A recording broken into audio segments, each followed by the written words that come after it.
بسم الله الرحمن الرحیم حامد و مصلیه. محترمینو، یو محترم ورور دا پوښتنه کړې ده چې د ورور سره مې څه جنجال رالی، نو هغه راته وویل چې ولاړ سه لمونځ وکړه. ما ویل نه کوم. بعد کې راته ډېر افسوس ودرېدی چې دا مې څنګه خبره وکړله، آیا دا باندې خو به زه یو څه مشکل ته نه یم رسېدلی. محترمینو، په دې کې څو احتمالات دي، نو لحاظه په دې باندې څه مشکل نشته.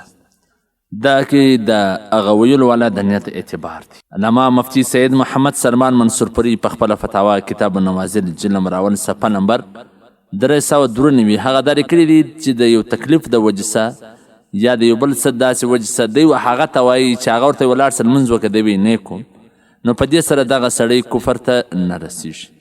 ځکه کیدای سي دی هغه ته دا وایي چې ستا په امر سره نه کوم، خپل لمونځ خو دی کوي، خو د مخکې هم کوي، هر وخت هم کوي، خو ستا په خوله یې نه کوم، نو په دې باندې څه مشکل نشته. په حواله سره د فتاوا هندیه جلد نمبر 2 صفحه نمبر 284، البحر رایق جلد نمبر 2 صفحه نمبر 122، فتاوا تاترخانیه جلد نمبر 1 صفحه نمبر 319. والسلام.